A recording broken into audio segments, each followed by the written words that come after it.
हमारे साथ हैं यूपीएससी सीएससी रैंक 1 शक्ति दुबे। शक्ति, बहुत बहुत स्वागत है आपका, शुक्रिया सनसद टीवी के साथ जुड़ने के लिए। साथ ही हमारे साथ हैं यूपीएससी सीएससी रैंक 4 शाहमर्गी चिराग, जो कि हमारे साथ जुड़ रही हैं। शाहमर्गी चिराग, आपका भी बहुत बहुत स्वागत है। साथ ही हमारे साथ UPSC CSE rank 9 Aditya Vikram Agrawal studio में जुड़े हुए हैं। आदित्य, बहुत बहुत स्वागत आपका भी, शुक्रिया सनसद टीवी के साथ जुड़ने के लिए। शक्ति, मैं जानती हूँ कि तब से आप इस बात को जवाब देते देते मुझे लग रहा है काफी बार जवाब दिया, लेकिन मेरे दर्शकों के लिए एक बार फिर जी 4 अटेम्प्ट हो गए थे, 5वां अटेम्प्ट जी। जब रिजल्ट के लिए चेक करने के लिए क्लिक किया, क्या लगा था, क्या सोचा था? पहले तो मुझे मेरा रोल नंबर याद नहीं था, सो मैं सोच रही थी रोल नंबर सर्च करते हैं, then I will just go for searching it. तो मैंने अपना रोल नंबर निकालने की कोशिश कर रही थी, तब तक मुझे अपना नाम दिखा। मुझे लगा शायद मैं किसी एक बीच के पेज पे हूँ, बिकॉज आई नेवर, मतलब मुझे नहीं उम्मीद थी कि शायद ये पहला ही पेज है। फिर मैंने स्क्रॉल करके साइड में देखा, वहाँ 1 लिखा हुआ था। उस वक्त मुझे कॉल आया तो कहा गया कि शक्ति कैसा रहा, तो मैंने कहा मेरा नाम रैंक 1 के सामने लिखा है, मुझे लग रहा है ये फेक पीडीएफ है। तो फिर मुझे कहा गया नहीं, आप अपना रोल नंबर क्रॉस वेरीफाई कीजिए, और उससे फिर मुझे फाइनली विश्वास हुआ कि वो मेरा ही नाम था और 5-6 सालों की ये जो मेहनत थी वो फाइनली सक्सेसफुल हो चुकी है। कौन था उस समय आपके आसपास? मैं यहाँ पे एक्चुअली अभी वर्क करती हूँ एक इंस्टीट्यूट के साथ, तो मैं यहाँ अकेले ही रह रही थी पीजी में, गर्ल्स पीजी में। तो मैं अकेले अपने रूम में बंद सुबह से, क्योंकि पता था आज रिजल्ट आने वाला है, सो बहुत डरी हुई थी और बहुत बार ये सोच रही थी क्या हुआ अगर पिछली बार की तरह इस बार भी नाम नहीं हुआ लिस्ट में। तो मैं अकेले ही थी उस वक्त। तो वो जो एक मोमेंट है वो मेरा, वो शायद लाइफ टाइम मेरे साथ रह जाएगा। जिस वक्त कोई नहीं था, अकेली मैं थी, एक मोमेंट पे हार रही थी और दूसरे ही मोमेंट पे मैंने फिर जीत देखी थी। थोड़ा सा और गहराई में जाइए। क्या आपको जब पता लगा नहीं ये पहला नाम मेरा ही है, क्या आंखों में आंसू आए या खुशी से मुस्कान आई? पहले आपने मम्मी पापा को फ़ोन मिलाया, क्या कुछ हुआ, थोड़ा सा और बताइए। जब मैं कंफर्म हो गई कि वो मेरा ही नाम है, तो एक मोमेंट के लिए तो मैं बिल्कुल शॉक्ड, बिकॉज मुझे मैसेजेस आने लग गए थे कांग्रेट्स करके और AI1। तो पहले तो मुझे मोमेंट लगा कि खुद को रियलाइज़ करने का कि ये हो गया है। फिर मैं थोड़ी देर वो खुशी के आंसू कहो, सुकून के आंसू कहो, वो थे। फिर मैंने सबसे पहला फ़ोन पापा को मिलाया, तो पापा को मैंने कॉल किया और मैंने कहा पापा रिज़ल्ट आ गया। एंड क्योंकि मेरी आवाज़ काँप रही थी, मैं रो रही थी, तो उन्हें ये लगा कि नहीं हुआ इस बार भी। तो उन्होंने कहा कोई बात नहीं, जाने दो, रहने दो, होता है, कभी हम हारते हैं, कभी हम जीतते हैं। तब मैंने पापा से कहा पापा नहीं पापा हो गया। तो इसलिए हो गया मतलब, तो मैंने कहा इस बार क्लियर हो गया एग्ज़ाम और रैंक 1 है। तो तब मैंने पापा को बताया था। बिल्कुल जी। तो सोचिए कितना खुशनुमा वो पल रहा होगा शक्ति के लिए, उनके परिवार वालों के लिए, उनके दोस्तों के लिए। मैं शाहमर्गी आपसे समझूं तो जैसे मैंने कहा कि 5वां अटेम्प्ट आपका भी, 4 बार आप लोगों ने देखा कि किस तरह के उतार चढ़ाव देखते हुए आप लोग यहाँ तक पहुँचे। आपका पहला रिएक्शन क्या था? कभी सोचा था कि टॉप 5 में मेरा नाम होगा? मैम, जैसे शक्ति ने कहा, आई लाइक टू से कि फीलिंग सिमिलर ही होती है, एंजाइटी बिल्कुल होती है, जैसे सारे एस्पिरेंट्स को होती है वैसे ही जो टॉप में आते हैं उनको भी होती है। और मैं बहुत एंग्शियस थी क्योंकि रिजल्ट आने वाला था, वो चल चुका था कि कभी भी आ सकता है अब। तो मैंने मेरे एक क्लोज फ्रेंड को फ़ोन किया कि आप प्लीज़ आ जाइए, ये एंग्जाइटी अब मुझसे हैंडल नहीं होगी, बहुत ज़्यादा एंग्जाइटी है। एंड जब एज शक्ति ऑल्सो मेंशन कि जब मैंने PDF देखी और फर्स्ट पेज पे मेरा नाम देखा, तो मुझे लगा ये फेक है, क्योंकि ये नहीं हो सकता। लिस्ट में नाम आना अलग चीज होती है, और टॉप 5 में या टॉप 10 में या टॉप 50 में भी आना बहुत ही अलग चीज होती है। तो वो जब मैंने नाम देखा तो पहले खुशी के बदले रिलीफ था कि ये प्रोसेस अब हमारे लिए अच्छी तरह से सक्सेसफुली कंप्लीट हो चुका है। बिल्कुल। तो जैसा अभी शाहमर्गी ने भी कहा कि एक सफलता पाना अलग बात है आदित्य, लेकिन टॉप 10 में जगह बनाना अपने आप में बहुत बड़ी बात है। इस बार भी करीब 10 लाख लोग थे जिन्होंने अप्लाई किया, करीब 5.25 लाख लोग जो प्रीलिम्स के लिए बैठे। उसके बाद हमने देखा किस तरह से वो आंकड़ा 30,000 के अंदर होता हुआ, करते करते फिर 2,000 और आखिर में 1,009 लोगों का सिलेक्शन। आपका रिएक्शन क्या था और आपने क्या सोचा था 5वें अटेम्प्ट में? हाँ, मैंने एक्चुअली 3rd और 4th अटैम्प्ट में भी इंटरव्यू दिया था, तो तब मेरा नहीं हुआ था। 4th अटैम्प्ट में तो मैंने काफ़ी मेहनत की थी, तो जब रिज़ल्ट अच्छा नहीं आया था 4th अटैम्प्ट में, तो मैं काफ़ी रोया था और उसके बाद मैंने उम्मीद छोड़ दी थी और मैंने भगवान से कहा था कि अब जो होगा ठीक है, 5वें अटैम्प्ट में अच्छा हुआ तो अच्छी बात है, नहीं हुआ तो भी अच्छी बात है। लेकिन जिस दिन रिज़ल्ट आने वाला था उस दिन एंग्जाइटी तो हो ही जाती है। मैंने अपने 2 दोस्तों को बुलाया हुआ था, परिवार के साथ सब बैठे थे। मैंने कहा था मैं रिज़ल्ट नहीं देखूंगा, जब रिज़ल्ट आएगा आप ही देखना, बता देना। तो जब रिज़ल्ट आया, दोस्त ने देखा, कोने में जाके देखा, वो चिल्लाने लगा, तो समझ में आ गया था हो तो गया है। लेकिन जब उसने कहा कि AIR 9 आया है, तब सब लोग चिल्लाने लगे। लेकिन एक बार वही जैसे इन्होंने कहा कि लगा फेक PDF तो नहीं है, फिर 3-4 और PDF देखा, सही PDF था, रोल नंबर मैच किया, फिर काफ़ी चिल्लाए, काफ़ी खुश हुए, रोए कि चलो ये संघर्ष हमारा अब ख़त्म हुआ है और अब हम बन गए हैं जो हमने सोचा था इतने सालों से बनने के लिए। बिल्कुल।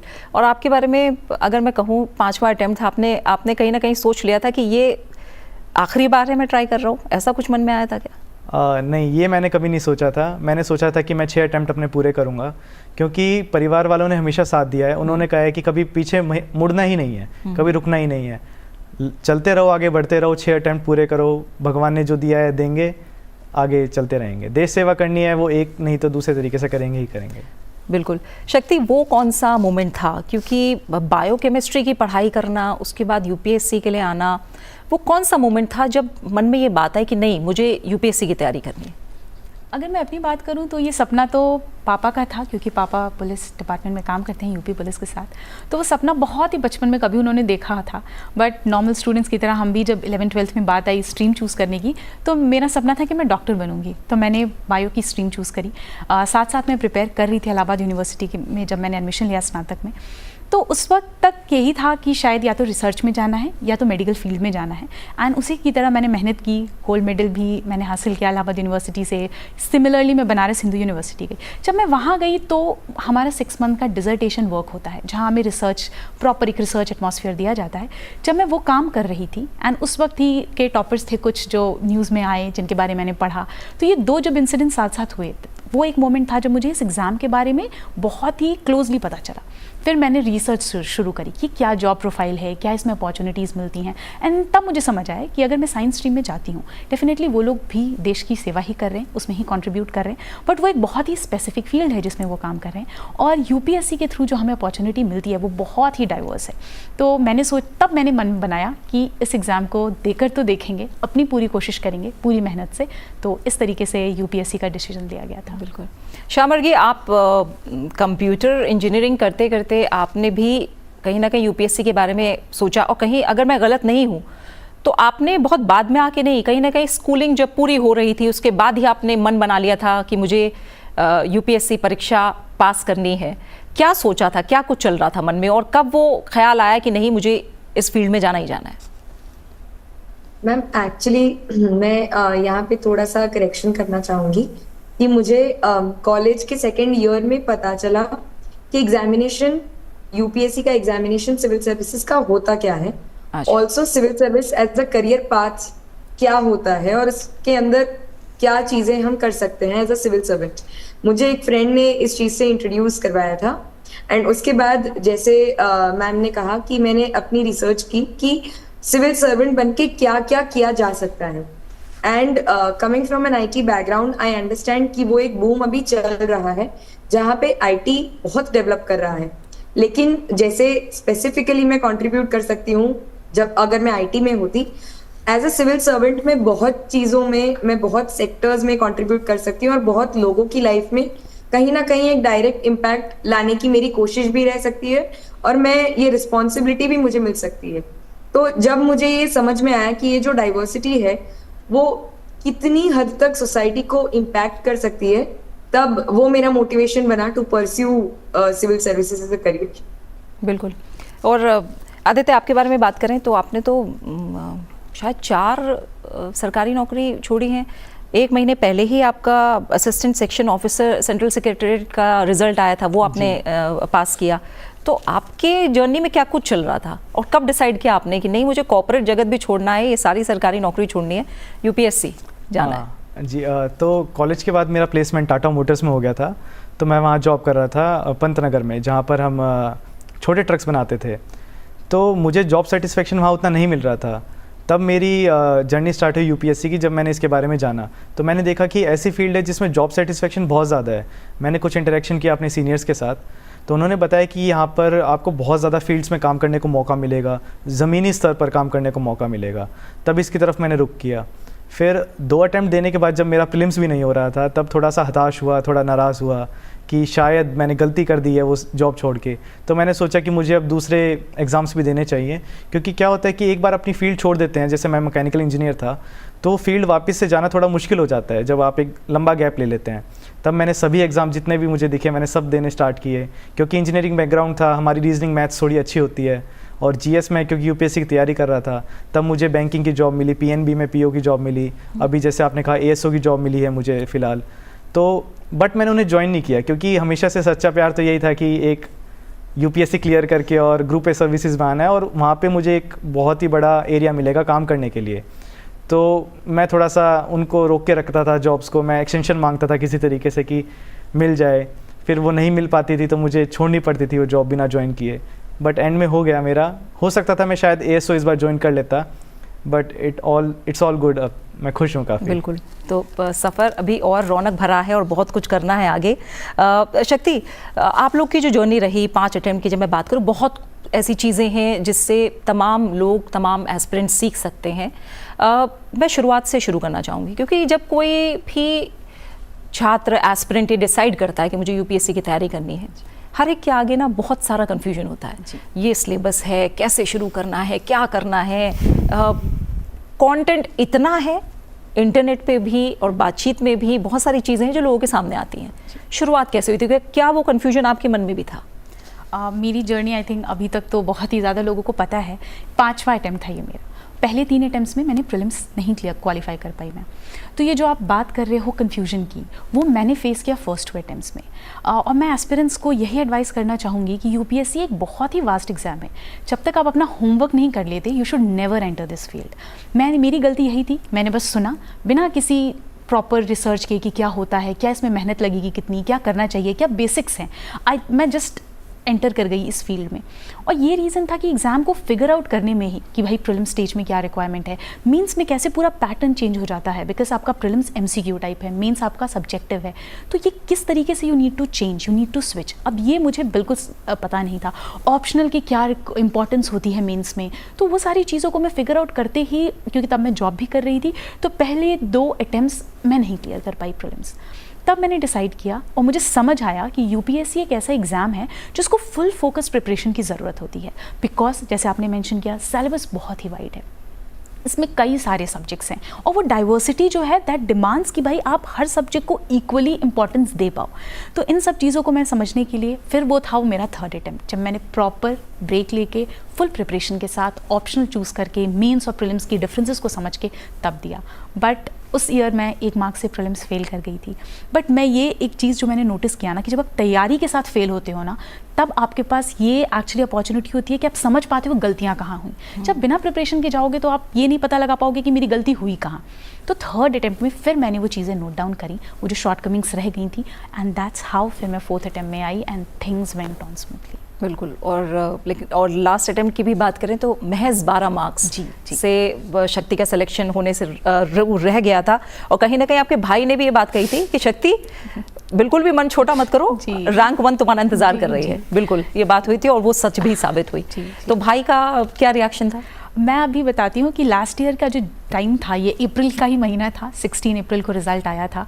और वो एक टाइम जब आप नाम सर्च कर रहे हो पीडीएफ में, वो दिखाता है नो रिजल्ट्स फाउंड, वो आई थिंक बहुत एस्पिरेंट्स इससे रिलेट कर पाएंगे। दैट वाज एक बहुत ही लो फेज होता है वो, क्योंकि जब इंटरव्यू तक आप जाते हो ना, आपके अंदर एक लेवल ऑफ कॉन्फिडेंस रहता है, दैट मे बी ऐसा। तो वैसा हुआ। बट ये था कि जब रिज़ल्ट आया और मैं बिल्कुल ही हताश कि नहीं देना, अब रोकते हैं, अब यूपीएससी हो गया, अब मुझे दूसरे स्ट्रीम में जाना है, क्योंकि फाइनेंशियल इंडिपेंडेंस इस एज पे एक रिक्वायरमेंट है अपने लिए। तो मैंने ये सोचा था। तब पापा और भाई थे साथ में, मम्मी पापा, मतलब सबका ही साथ रहा है सिबलिंग्स का। तो भाई ने कहा था कि यू हैव वर्क 4 साल, आपने बड़ी मेहनत करी है, आपने दिया, इस बार सिर्फ 12 नंबर से रह गया है। मीन्स ये सोचना है कि भगवान ने कुछ बड़ा सोच के रखा होगा, तो भगवान ने शायद तुम्हारे लिए रैंक 1 बचा के रखी है। तो तुम बस एक क्लास ट्राई कर लो, उसके बाद तुम्हें कोई नहीं बोलेगा करने को। एंड आई एम थैंकफुल कि मैंने वो चांस लिया और आई वेंट अहेड। तो हाँ, इसी तरीके से। और वो बात सच भी साबित हुई है। शाह मर्गी, अगर मैं आपकी बात करूं, थोड़ा सा जो आपके 5 अटेम्प्ट्स रहे, शुरुआत कैसे हुई? जैसे आपने बोला कि सेकेंड ईयर कॉलेज में आपने जानना शुरू किया, समझना शुरू किया, लेकिन जब तैयारी की बात आई तो आपको लगता है क्या कि पहले ही अटेम्प्ट से बहुत सारी चीज़ें क्लियर थी या आपके मन में भी कन्फ्यूजन था कहीं ना कहीं? मैम आई थिंक यही बहुत बड़ा मेजर फैक्टर रहता है कि कोई इंसान 5 अटेम्प्ट तक पहुंचता है, जब पहले उसके इनिशियल अटेम्प्ट्स थोड़े से कंफ्यूजन में चले जाते हैं। मैंने अपना पहला अटेम्प्ट दिया कॉलेज के तुरंत बाद, अगस्त 2020 में मैंने कॉलेज का फाइनल एग्जामिनेशन दिया, और क्योंकि कोविड तब हिट किया था तो डेट एक्सटेंड हो गई थी प्रीलिम्स की, and it went on in October 2020। तब मैंने मेरा पहला प्रीलिम्स दे दिया विदाउट थिंकिंग कि पहला अटेम्प्ट कितना इंपॉर्टेंट होता है, कितना महत्वपूर्ण होता है किसी भी एस्पिरेंट की जर्नी में। और जब अगर पहला अटेम्प्ट आपका सक्सेसफुली, मतलब अच्छी तैयारी के साथ, अच्छी क्लैरिटी के साथ हो और एक कंफ्यूजन में हो, उन दोनों में बहुत सिग्निफिकेंट डिफरेंस आ जाता है। तो मेरे इनिशियल दोनों अटेम्प्ट्स में बहुत ज़्यादा कंफ्यूजन था, रिसोर्सेज के रिलेटेड, प्रीलिम्स और मेंस की तैयारी कैसे अलग होती है उसके रिलेटेड। तो जब मैं थर्ड अटेम्प्ट में पहुंची विच वाज इन 2022, पहले 2 अटेम्प्ट्स में मैं प्रीलिम्स क्लियर नहीं कर पाई थी। 22 में क्योंकि मैंने प्रीलिम्स पे इतना ज्यादा फोकस कर लिया था कि मुझे समझ में आया कि प्रीलिम्स में मेरी क्या शॉर्टकमिंग्स है, वो मैंने नोट डाउन की, लेकिन मेंस के लिए क्या चाहिए वो मैं उन 3 महीनों में फिगर आउट कर रही थी बिटवीन प्रीलिम्स एंड मेंस। तो उसकी वजह से वो समय बहुत कम होता है जहां आप फिगर आउट नहीं कर सकते, जहां आपको सिर्फ मेंस के लिए तैयारी करनी है। तो वो तैयारी मैं इतनी अच्छे से नहीं कर पाई, जिसकी वजह से मेरा मेंस उस साल क्लियर नहीं हुआ। उसके बाद 2023 में मुझे समझ आया कि मेंस की तैयारी प्रीलिम्स से पहले काफी हद तक हो जानी चाहिए। तो तब 2023 में मैं मेंस क्लियर कर पाई और मैं पर्सनालिटी स्टेज तक पहुंच पाई। लेकिन क्योंकि प्रीलिम्स और मेंस दोनों में ही इंसान चुप हो जाता है, और स्पेशली जब आपका चौथा अटेम्प्ट हो तो सोशल सर्कल कहीं ना कहीं डिसअपियर हो जाता है, क्योंकि आप अपनी तैयारी में इतने इन्वॉल्व हो जाते हैं, आपकी तैयारी आपका इतना समय ले लेती है कि आपको सोशली कोई और चीज करने का समय मिलता नहीं है। तो आपकी जो बोलने की प्रैक्टिस है, जो इंटरेक्शन होता है आपका सोशली, वो बहुत कम हो जाता है, और इंटरव्यू में एग्जैक्टली वही चाहिए। तो वो क्योंकि कल्टीवेट नहीं हो पाया था, उसकी वजह से मेरे 4th अटेम्प्ट में मैंने 18 मार्क्स के मार्जिन से फाइनल लिस्ट मिस कर दी थी। और फिर एक करके हर एक स्टेज की शॉर्टकमिंग्स, हर एक नेक्स्ट अटेम्प्ट में इम्प्रूव करके फाइनली इस साल 5th अटेम्प्ट में सिलेक्शन हो पाया। बिल्कुल। और अगर आदित्य आपकी बात करें, क्या ये कन्फ्यूजन वाली बात जो मैं कह रही हूँ, जो ज़्यादातर लोगों को होती है, स्टार्टिंग में आपके सामने भी ऐसा कुछ था? हाँ, ऐसा हुआ था शुरू के 2 अटेम्प्ट्स में, क्योंकि मैंने गाइडेंस भी ज़्यादा नहीं ली थी। मैंने सोचा था कि जैसे हमारे इंजीनियरिंग के एग्ज़ाम्स होते थे, IIT NITs के होते थे, तो मैं भी उसी तरीके से खुद से पढ़ के कर दूंगा। बट गाइडेंस की कमी की वजह से मेरे पहले 2 अटेम्प्ट्स नहीं हो पाए, फिर थोड़ी गाइडेंस मिलने लगी। थर्ड अटेम्प्ट में जब मैंने इंटरव्यू दिया तो मेरा एक पीयर ग्रुप काफ़ी अच्छा बना, जहाँ पर मेरे साथ में इंटरव्यू कुछ दे रहे थे मेरी सिटी से। बाद में उनका सिलेक्शन हो गया मेरे से पहले, तब उन्होंने मुझे गाइडेंस देना स्टार्ट किया। आज के टाइम पे वो IAS हैं। फिर गाइडेंस अच्छे से मिली, कुछ चीज़ें समझ में आई, कैसे दोनों को अलग अलग कर सकते हैं, प्रीलिम्स की और मेंस की प्रिपरेशन को। इंटरव्यू में हेल्प मिली, तो फिर उस वजह से फिर मैं 5th अटेम्प्ट तक अपना क्लियर हो गया था। ठीक है, तो अब जल्दी जल्दी बहुत सारी बातें क्योंकि जाननी है। आपने बताया कि किस तरह का कन्फ्यूजन था, बहुत सारी चीज़ें हैं जो क्लियर करके अगर आगे बढ़ें तो एस्पिरेंट्स को फ़ायदा हो सकता है। सबसे बड़ी बात आती है रूटीन को लेकर। लोग ये नहीं समझ पाते रूटीन कैसे करना है। कई बार बात आती है कि 10 घंटे, 12 घंटे, 15 घंटे, घंटों में जोड़ दिया जाता है। कौन सी ऐसी चीज़ें हैं जो दिमाग में रख कर तैयारी को शुरू करना है आपके हिसाब से? अगर आर्ट्स की बात करें, मुझे नहीं लगता आर्ट्स उतने ज़्यादा इंपॉर्टेंट है जितना ज़्यादा इंपॉर्टेंट है वो क्वालिटी स्टडी टाइम। ठीक है, तो मैंने कभी ऐसा नहीं रूटीन रखा कि इतने बजे उठना है या इतने बजे सो जाना है। मेरा ये एक चीज़ होती थी कि लाइक एक दिन में मुझे 4 चीज़ें करनी है। पहला है करंट अफेयर्स, जिसके लिए मैं न्यूज़पेपर फॉलो करती थी। सेकेंड है GS पढ़ना है, वो मेंस और prelims oriented. Third option optional का एक स्लॉट होता था जिसमें मुझे अपना ऑप्शनल करना है। और 4th स्लॉट मैंने हमेशा से प्रैक्टिस कर रखा है। अगर प्रीलिम्स आ रहा है तो उस वक्त मैं MCQ सॉल्व कर रही हूँ, मेंस आ रहा है तो उस वक्त मैं उस दौरान मैं आंसर राइटिंग करती थी। तो ये 4 चीज़ें बैलेंस थी जो एक दिन में प्रॉपर होनी चाहिए थी। कभी 8 घंटे पढ़ाई हुई है, कभी 10 घंटे पढ़ाई हुई है, एग्जाम के पास तो 12 घंटे भी मैंने पढ़ाई करी है।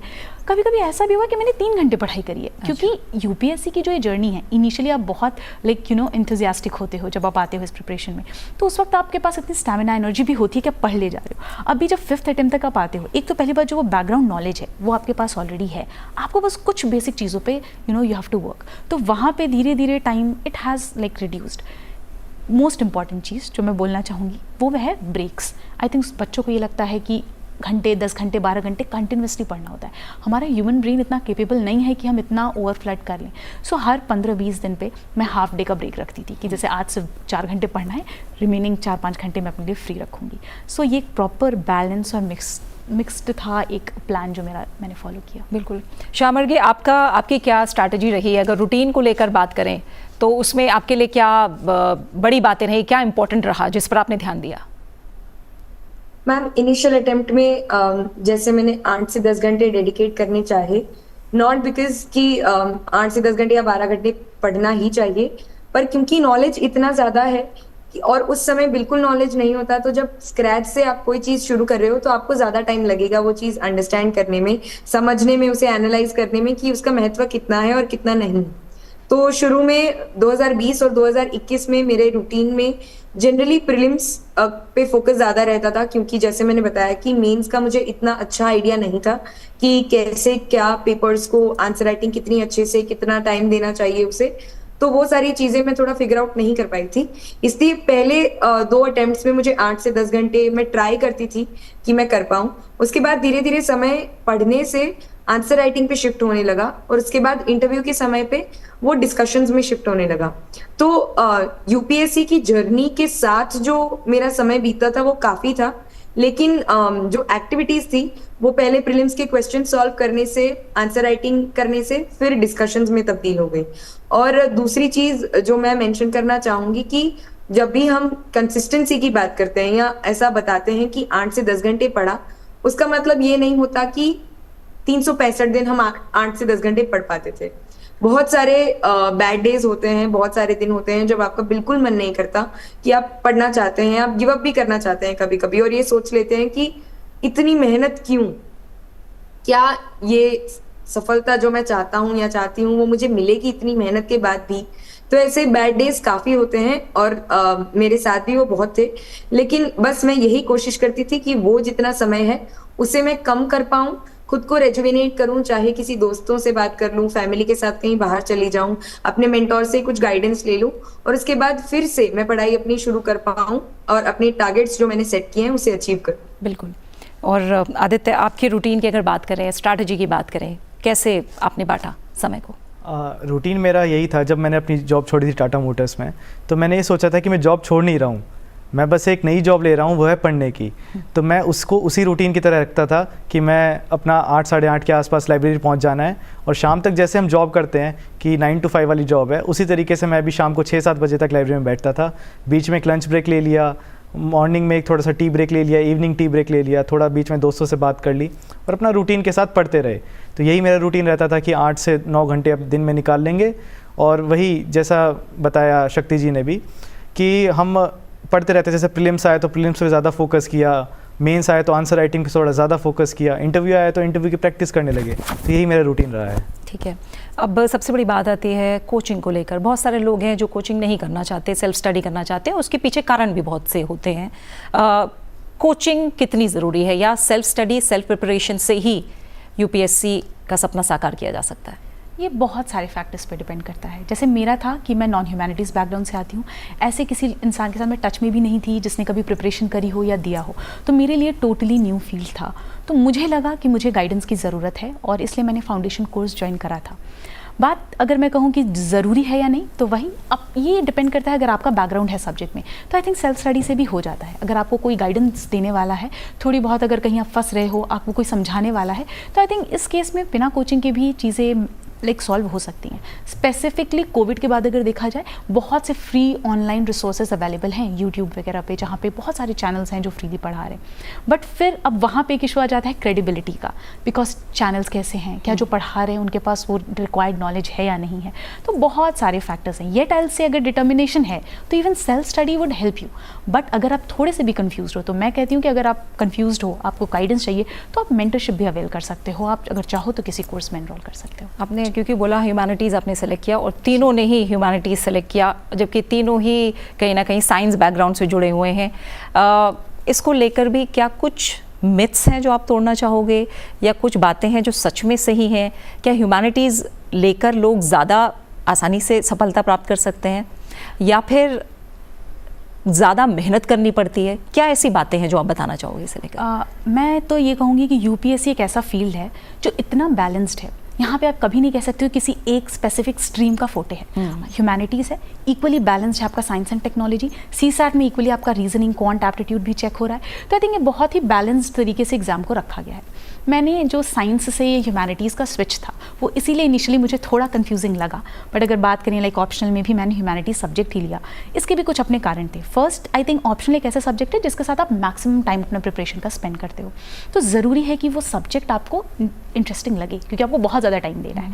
तो मैंने इनिशियली तो सोचा था कि कोई बायो स्ट्रीम से रिलेटेड हो तो ऐसा कोई ऑप्शन मैं लूँगी, बट उसमें मुझे इंटरेस्ट नहीं आया। मे बी ये था कि मैंने पिछले 5-10 सालों में इतना साइंस पढ़ लिया गोल्ड मेडलिस्ट होने के बाद आपने उसको चेंज करा ऑप्शनल सब्जेक्ट को। जी, बिकॉज एक्चुअली जो प्रॉपर लाइफ साइंस का सब्जेक्ट है बायोकेमिस्ट्री वो यहाँ नहीं था ऑप्शनल के लिए। एंथ्रोपोलॉजी था जिसके कुछ यूनिट्स थे, बट बाकी इनिशियली जब मैंने देखा तो उतना मुझे इंटरेस्टिंग नहीं लगा। But political science and international relation मैं आज भी कहती हूँ कि ये एक ऐसा सब्जेक्ट है जिसने मुझे लास्ट अटैम्प्ट में आई थिंक लिस्ट के बाहर रखा, और ये इस अटैम्प्ट में आई थिंक वही सब्जेक्ट है जो मुझे आगे लेकर गया। बिकॉज द थिंग इज़ कि मैंने इतना इंटरेस्टिंग था कि मैं इफ़ आज क्या पूरा दिन PSIR पढ़ो, मैं पूरे दिन पढ़ सकती हूँ। तो इंटरेस्ट एक फैक्टर होता है that you have to take into account. तो वो एक ज़रूरी चीज़ थी जिसकी वजह से मैंने ह्यूमैनिटीज़ का ऑप्शन ऑप्ट किया था। ठीक है श्यामर्गी, आपके अगर ऑप्शनल सब्जेक्ट की बात करें, सब्जेक्ट को लेकर डिसीजन लेना कितना आसान या मुश्किल रहा आपके लिए? मैम थोड़ा सा मैं कहूँगी मेरे लिए आसान था, क्योंकि जो मेरी फील्ड थी कंप्यूटर इंजीनियरिंग, तो वो लिस्ट ऑफ ऑप्शनल सब्जेक्ट्स में अवेलेबल नहीं था। सेकेंडली तो टेक्निकल सब्जेक्ट्स तो वहीं पे मेरे लिए ऑप्शन नहीं था कि मैं ले सकती हूँ। दूसरी चीज़, ह्यूमैनिटीज़ में सोशियोलॉजी ने मुझे बहुत इंटरेस्ट किया, क्योंकि उसके जो मैंने कॉन्सेप्ट्स जब थोड़े थोड़े NCERT से पढ़े तो मुझे लगा इसे जब मैं डेप्थ में पढ़ूंगी तो मैं मेरी आसपास की सोशल रियलिटी में भी इसे ऑब्जर्व कर पाऊंगी, और ये जो इंटररिलेशन है वो ईजियर बनाता है आपकी स्टडी को। दूसरी चीज़, जैसा शक्ति जी ने कहा कि आप ऑप्शनल के साथ बहुत समय बिताते हैं, और जब मैंने सोशियोलॉजी की थोड़ी सी NCERT और थोड़ी सी बुक्स पढ़नी शुरू की, तब मुझे समझ आया कि ये सब्जेक्ट बहुत एंगेजिंग है और इसे रियलिटी से इंटररिलेट करना बहुत आसान होता है एक बार आप कॉन्सेप्ट को समझ लें। और तीसरी चीज़ कि रिसोर्सेज इसके बहुत अच्छे अवेलेबल हैं। तो जब भी तैयारी करने की बात आती है ऑप्शनल की, तो उसके अच्छे रिसोर्सेज होना वो एक एज देता है आपको आपकी प्रिपरेशन में। एंड फाइनली अपने आप को मुझे लगा कि मैं अच्छे से एक्सप्रेस कर पाऊंगी अगर मैं ये सोशियोलॉजी सोशियोलॉजी को ऑप्ट करती हूँ। And technical complimented with social aptitude I think will make a great combo, so that is why मैंने सोशियोलॉजी चूज की। ठीक है, और एंथ्रोपोलॉजी चूज करने के पीछे क्या वजह रही आदित्य? मेरा पहले नहीं था कि मैं एंथ्रोपोलॉजी लूँ। मैंने पहले अपना जो ग्रेजुएशन सब्जेक्ट है मैकेनिकल इंजीनियर की तरफ देखा, बट 1 महीने पढ़ने के बाद मुझे पता चला कि जो 4 साल में मैंने पढ़ा है पिछले कॉलेज में, मुझे उतना अच्छे से नहीं आता और मैं वो नहीं कर पाऊँगा। फिर मैंने मैथमेटिक्स की तरफ रुख किया, क्योंकि 11th-12th में काफ़ी अच्छा मैथमेटिक्स हमने पढ़ा था, बट 1 महीने बाद वो भी पता चला कि मैथमेटिक्स भी नहीं हो पाएगा, क्योंकि वो काफ़ी ग्रेजुएशन लेवल का मैथमेटिक्स पूछ रहे हैं। एंथ्रोपोलॉजी फिर मैंने जब देखा तो सिलेबस इंटरेस्टिंग लगा, और एंथ्रोपोलॉजी में कहते हैं कि ये सब्जेक्ट वो है जो most science of humanities subject है। तो मुझे लगा कि कहीं ना कहीं ये थोड़ा सा साइंस की तरफ भी ओरिएंटेड है और कहीं ना कहीं ह्यूमैनिटीज़ की तरफ भी ओरिएंटेड है। तो नेचुरली क्योंकि साइंस बैकग्राउंड है मेरा, तो थोड़ा सा इस तरफ मेरा रुख बना। और जब पढ़ने लगा तो जब पता चला कि मानव ज्ञान के बारे में है, मानव से जुड़ा हर पहलू इसमें इंक्लूड है, चाहे वो उसका बायोलॉजी हो, चाहे वो उसका सोसाइटी हो, चाहे हमारे ट्राइबल्स हों, या फिर चाहे हमारा इवोल्यूशन हो कि कैसे मानव इवॉल्व हुआ है पुराने से लेके आज तक। तो काफ़ी इंटरेस्टिंग लगा, और फिर जब पढ़ने लगा तो अच्छा लगा, और फिर आज यहाँ पर हूँ मैं। यानी कहीं ना कहीं इंटरेस्ट जो है बड़ा फैक्टर तीनों ही केसेस में जो हम सुन पा रहे हैं रहा है। शक्ति, इसके बाद अगर मैं बात करूं, जैसे आपने कोचिंग को लेकर बात की थी कि ठीक है जिन्हें लगता है ज़रूरत है उनको ज़रूर करनी चाहिए। एक मौका ऐसा आया था जो मैं देख पा रही हूँ, आपका मॉक इंटरव्यू था, और जो पैनलिस्ट थे उन्होंने ये कहा था कि ऐसा कैंडिडेट हमने अब तक नहीं देखा, और आपकी आंखों में आंसू भी आए थे उस समय। वो थोड़ा सा एक्सपीरियंस आप बताएंगे, और क्या उसके बाद आपका कॉन्फिडेंस बढ़ा था या क्या चल रहा था मन में? जी हाँ, वो एक टाइम था जब लास्ट ईयर का फेलियर रहा है मेरे साथ। मैंने देखे हैं बहुत सारे फेलियर्स। तो जब आप ऐसे इस प्रिपरेशन में क्या होता है ना कि आप प्रॉपरली अलोन हो जाते हो, like you are in a close circle, आपके पास बहुत लिमिटेड लोग हैं जिनसे आप इंटरैक्ट कर रहे हो। एंड दैट इज़ वाई क्या हुआ कि जब मैं वहाँ पहुँची और वहाँ मुझे जब पहली बार अप्रिसिएशन मिला ना, like we have not seen a candidate like you, तो वो एक ऐसा ना, वो एक होप उसको कह सकते हैं, वो एक उम्मीद कि शायद ओके मुझसे हो सकता है ये, क्योंकि तब तक तो ये सपना था, आज ये रियलिटी है जिसे मैं जी रही हूँ। बट अब भी मैं पीछे मुड़ के देखती हूँ तो मुझे लगता है हाँ, अभी जस्ट 20 सेकंड के पहले तक ये मेरे लिए सपना ही था। जब उन्होंने मुझसे ऐसा कहा तो वो इमोशंस जो थे इतने साल के कि okay I wanted to hear this, कि कोई तो मुझे ये बोले, पेरेंट्स के अलावा कोई बाहर से वैलिडेशन मिला नहीं, तो एक वो था। बाहर निकली तो जी हाँ, उसने कॉन्फिडेंस तो प्रॉपर बूस्ट किया था कि चलो ठीक है, मीन्स मैं प्रेजेंटेबल हूँ, नॉलेज प्रॉपर है, बैलेंस्ड आंसर्स हैं, तो जो इंटरव्यू में रिक्वायरमेंट है वो शायद मैं मीट कर पाऊँ। तो वो एक थोड़ा सा game changing plus emotional moment रहा था इन माई जर्नी। बिल्कुल। और शक्ति, इसके बाद मैं चाहूँगी अगर आप थोड़े से और टिप्स दे पाएँ, जो भी ये 5 अटेम्प्ट की जर्नी रही है, क्या करना है, क्या नहीं करना है? अगर आई थिंक इस एग्ज़ाम में क्या करना है ये सब बता रहे हैं, क्या नहीं करना है कुछ चीज़ें हैं जो बहुत इंपॉर्टेंट है। पहली चीज़ जो मुझसे गलती हुई कि सिलेबस को बिना समझे properly I stepped into the preparation, तो ये गलती तो नहीं करनी है। पहले सिलेबस उठाएं, मेंस का बहुत ही डिटेल सिलेबस यूपीएससी ने दिया है, हमें ये देखना चाहिए। उससे ये पता चलता है क्या पढ़ना है। अब आता है सवाल कितना पढ़ना है। जैसे अगर मैं एग्जांपल दूं, पॉलिटी में फंडामेंटल राइट्स एक टॉपिक है, फंडामेंटल राइट्स पे एक बुक भी हो सकती है, आप एक आर्टिकल पे एक बुक लिख सकते हैं। तो हमें कितना रिक्वायरमेंट है उसके लिए प्रीवियस ईयर क्वेश्चंस देखो। तो सिलेबस बताता है क्या पढ़ना है, प्रीवियस ईयर क्वेश्चन बताते हैं कितना पढ़ना है, कितना रिक्वायरमेंट है। ये 2 चीज़ों के बाद तीसरी चीज़ आती है बेसिक्स, एंड बेसिक्स के लिए आई थिंक एनसीईआरटी से बेहतर कुछ नहीं है। अब मैं ये बिल्कुल नहीं कहती कि 6 से 12 की सारी एनसीईआरटी पढ़नी है, कुछ स्पेसिफिक कुछ बेसिक्स हैं जिनको आपको रेफर करना है, बहुत ही limited number of standard books. क्योंकि आई थिंक एक मुझसे जो गलती हुई कि वो मैं बहुत सोर्सेज को रेफर करती थी। अब जिस सब्जेक्ट से डर लग रहा है, जैसे हिस्ट्री वीक है तो हिस्ट्री के लिए मैंने कम से कम 10 किताबें पढ़ ली हैं। आप उसको कंसोलिडेट नहीं कर पाओगे, आप उसको रिवाइज नहीं कर पाओगे, तो अल्टीमेटली उस नॉलेज का कोई यूज़ नहीं है। तो ये भी मैं कहूँगी कि बहुत ही मिनिमम बुक लिस्ट रखो। आई थिंक पढ़ने से ज़्यादा इंपॉर्टेंट एक रिपीटेड रिविजन स्लॉट, कि हर 10 दिन बाद, 10 दिन नहीं तो 20 दिन बाद मैं 1-2 दिन का स्लॉट, कि पिछले 20 दिन में जो पढ़ा उसको मैं रिवाइज करके उस पर एक टेस्ट सॉल्व करके और तब मैं आगे बढ़ूँ। तो ये कुछ चीज़ें हैं जो मुझे लगती हैं रिक्वायर्ड हैं इस फील्ड में। ठीक है शाह मर्गे, आप अपनी तरफ से क्या बताएंगी? आपका एक्सपीरियंस क्या कहता है, क्या करना है एस्पिरेंट्स को और क्या नहीं करना है? मैम, क्या करना है के लिए मैं बस एक चीज कहना चाहूंगी कि जब आप हार्ड वर्क कर रहे हैं तब आपको अपनी वैल्यू रिजल्ट्स के साथ नहीं जोड़नी। अगर रिजल्ट अच्छा नहीं आ रहा है या आपने जो सोचा था वो नहीं आ रहा है, उसका मतलब ये नहीं है कि आपकी जो एफर्ट्स हैं या आपकी जो हार्डवर्क है वो वेस्ट हुआ है। वो वेस्ट नहीं हुआ है, कहीं ना कहीं आपको उसमें इम्प्रूवमेंट करने की जरूरत है, और बस आपका रिजल्ट आपको यही दिखाने की कोशिश कर रहा है। तो जब भी रिजल्ट आपका अच्छा ना आए तो आपके पोटेंशियल पे शक ना करें। जो डोंट्स है वो मैं बताना चाहूंगी कि स्टैटिक को इग्नोर ना करें, क्योंकि करंट अफेयर्स बहुत ज्यादा है और बहुत विविधता है उसके रिसोर्सेज की। तो जब भी एस्पिरेंट्स होते हैं वो देखते हैं कि बहुत सारी जगहों से बहुत सारा मटेरियल है, उनको लगता है कि हमारा ये रह गया वो रह गया, और उस फोमो में वो बहुत सारे रिसोर्सेज देख लेते हैं, पढ़ लेते हैं, पर एक एक बार एक एक रिसोर्स को करना एग्जाम में मदद नहीं करता। तो मुझे लगता है कि 1 या 2 रिसोर्सेज जो भी आप डिसाइड करें उस पर अडिग रहें और उस पर भरोसा रखें। तीसरी चीज, बहुत सारे एस्पिरेंट्स अपनी खुद की नोट्स बनाते हैं। तो जब आप अपनी खुद की नोट्स बनाते हैं, आपने कुछ सोच के, आपने अपना मन लगा के, चिंतन करके ये नोट्स बनाई है कि आपके लिए क्या जरूरी है। तो अपनी नोट्स पे भरोसा रखें कि आपने अच्छी ही नोट्स बनाई है। लास्ट मोमेंट पे किसी और की नोट्स, किसी और का मटेरियल रेफर करने की कोशिश ना करें। और फाइनली मैं कहना चाहूंगी कि जब भी जिस भी एग्जाम में आप जाएं, चाहे वो प्रीलिम्स, मेंस या इंटरव्यू, कोई भी स्टेज हो, अपना कॉन्फिडेंस और अपना काम डिमीनर लेके जाएं, क्योंकि वो एक गेम चेंजर बन सकता है, स्पेशली उन लोगों के लिए जो अपने 3rd, 4th, 5th अटेम्प्ट में है। मैं समझ सकती हूँ कि प्रेशर बिल्ड हो जाता है, लेकिन उन चंद घंटों में आप इस प्रेशर को हैंडल करें और इसे एग्जामिनेशन हॉल के बाहर छोड़ के आने की कोशिश कीजिए। ठीक है। और आदित्य, आप क्या बताएंगे, डूज एंड डोंट्स? मैं तो ये कहूँगा कि शक्ति जी ने और शाह मार्गी जी ने काफ़ी कुछ बता दिया है, बट 1 या 2 डूज जो मैं बताना चाहूँगा, मेडिटेशन का साथ कभी मत छोड़िए। जैसे शाह मार्गी जी ने भी बताया कि काम डिमीनर चाहिए। जब आप अटेम्प्ट कर रहे हैं तो एक मन शांत चाहिए, तभी हो पाएगा। तो मेडिटेशन अगर आप करते रहेंगे लंबे टाइम तक, 15 मिनट डेली दीजिए, करते रहिए, 1-2 साल में आपका मन शांत हो जाएगा। और मैं कहूँगा कि जब आपको वो कॉन्फिडेंस अपने आप ही आने लगेगा कि आप इस एग्ज़ाम को कर पाएंगे। ठीक है, तो मेडिटेशन की बात की, कहीं ना कहीं मेंटल हेल्थ की भी बात होगी।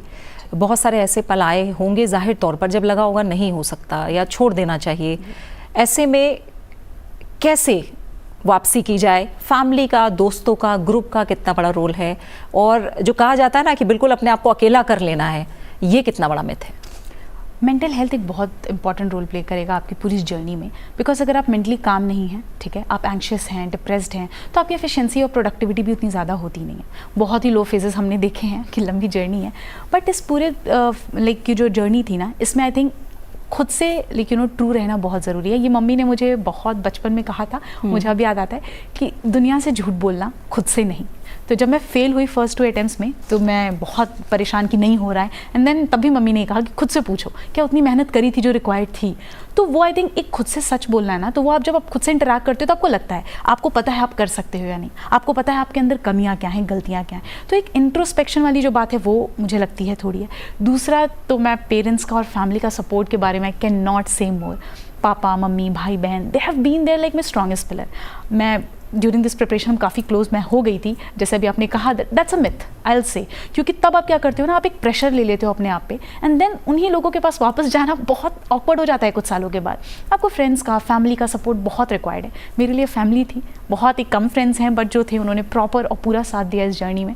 UPSC में थे वो भी, तो इसलिए कभी ये नहीं हुआ कि वो समझ नहीं रहे हैं कि मेरी क्या प्रॉब्लम्स हैं या मेरी क्या रिक्वायरमेंट्स हैं। तो ये चीज़ें रही हैं। तो दीज 3 थिंग्स अगर मैं सम अप करूँ, खुद से लाइक ट्रू रहना और इंट्रोस्पेक्ट करना, पेरेंट्स का सपोर्ट रहना, फैमिली का, फ्रेंड्स का, आई थिंक इससे। बिल्कुल। शामर्गी, आखिर में आपका कोई और मैसेज जाते जाते? मैम, इसमें मैं बस एक चीज ऐड करना चाहूंगी कि एक मेंटोर ने मेरी जर्नी में एटलीस्ट बहुत बड़ा रोल प्ले किया था। उत्कर्ष सर थे जिन्होंने मेरे सारे लोज में मुझे समझने की कोशिश की थी और मुझे समझा था, क्योंकि मेरे पेरेंट्स इस बैकग्राउंड से नहीं आते, तो वो इतना नहीं समझ पाए थे कि इस जर्नी में कितने लोज आ सकते हैं और ये जर्नी क्या क्या एक इंसान से सैक्रिफाइस करवा सकती है। तो वो मेरे मेंटोर से जब मैं डिस्कस करती थी, अपने लोज जब शेयर करती थी, तो वो हमेशा होते थे। तो I think right guidance and one person who is there to listen to you and who knows कि कितनी सैक्रिफाइसेस इस जर्नी में जाती हैं, अगर आप ऐसे कुछ किसी इंसान को ढूंढ सके तो वो आपके लिए इस जर्नी में एज अ बून एक्ट करेगा। बिल्कुल। आखिर में एक सवाल आदित्य, कई लोग जो आप लोगों ने भी कहीं ना कहीं सोचा था कि सोशल सर्विस, कहीं ना कहीं समाज के लिए कुछ करना है, इसलिए हमें इतनी सारी चीज़ें छोड़कर आप लोगों ने UPSC की तरफ कदम रखा, लेकिन बहुत से ऐसे लोग हैं जो UPSC क्रैक नहीं कर पाते, तो उसे वो एक फेलियर के तौर पर ना लेकर एक सीख के तौर पर कैसे ले सकते हैं और कैसे अपना काम समाज सेवा के लिए जारी रख सकते हैं, उनके लिए क्या मैसेज है? ये बात सच है कि काफ़ी लोग नहीं क्लियर कर पाते हैं। अगर 1000 बच्चे सिलेक्ट हो रहे हैं इंटरव्यू के थ्रू, तो 2000 ऐसे भी हैं जो सिलेक्ट नहीं हो रहे हैं। मैं ये नहीं कहूँगा कि वो हमसे बिल्कुल भी कम कैपेबल हैं, वो इक्वली कैपेबल हैं। बस मैं ये कहूँगा कि ऐसा हुआ है, स्टार्स अलाइन मैं कह देता हूँ, कई बार हुए हैं कि हमारा हो गया, उनका नहीं हुआ है, बट वो किसी भी तरीके से कम कैपेबल नहीं है। देश सेवा करने का या फिर पब्लिक सर्विस करने के बहुत सारे माध्यम हैं, और UPSC की परीक्षा अगर किसी ने अच्छे से की है और अच्छे से पढ़ाई की है, तो वो इतना कैपेबल हो चुका है कि वो अगर किसी भी फील्ड में जाता है तो वो अपना बहुत ही अच्छा एक कंट्रीब्यूशन दे पाएगा।